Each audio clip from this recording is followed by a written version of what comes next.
السلام عليكم ورحمة الله تعالى وبركاته. كيف عودتكم دائما العروض الخاصة ببيم، وهذا العرض خاص بيوم الجمعة 15 دجنبر 2023. خليكم معايا تعرفوا على جميع المنتوجات وعلى الأثمنة ديال كل منتوج. هنا النساء وربات البيوت كلهم تيحماقوا على هاد العروض اللي تتكون الجمعة، وكلهم تيتابعوها وتيبغيو يتعرفوا عليها.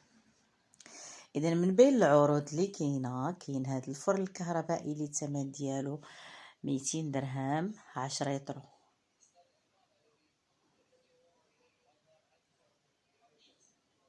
وكاين هاد آلة القهوة اللي الثمن ديالها 130 درهم، والمجموع اللي يعني شحال كتهز لينا 12 الطاس اللي كتعطينا.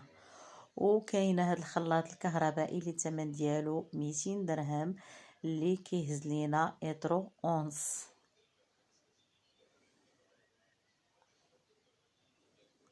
وكذلك هاد الترموس هذه اللي الثمن ديالها 70 درهم اللي كتهز لينا نصف لتر.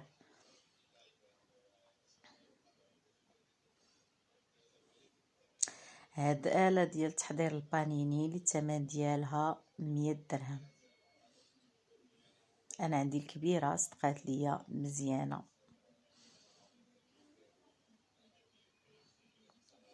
وكاين كذلك هاد العصاره ديال الليمون اللي الثمن ديالها 190 درهم، كتهز لينا 250 مليلتر. وكاين هاد الحماصه ديال الخبز اللي الثمن ديالها 120 درهم.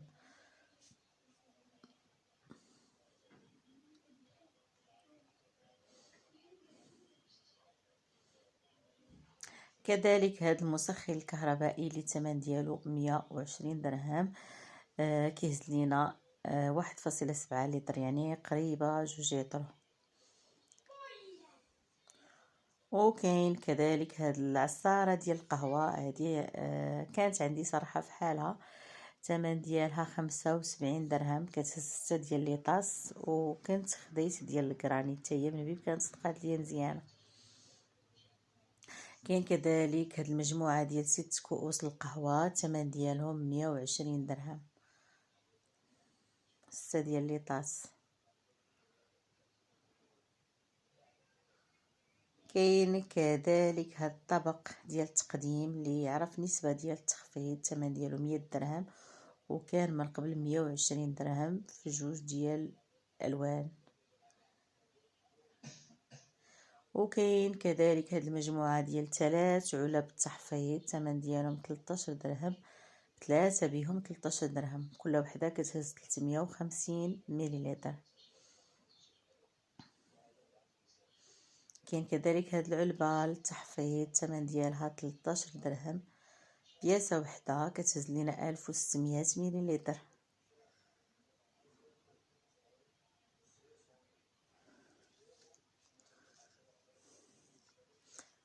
وحتى هاد العلبه حتى هي التحفيظ، الثمن ديالها 13 درهم، وهذه كتهز لينا 3 لتر وربع.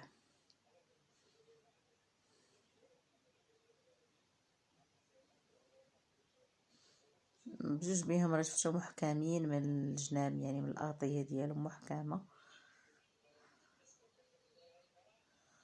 وكاين كذلك هاد المجموعه ديال الوعاء مع المصفات ديالو اللي الثمن ديالو 13 درهم، 250 غرام اللي تتهز لينا. نشكركم على المشاهده، ونتلاقاو فيديو اخر ان شاء الله.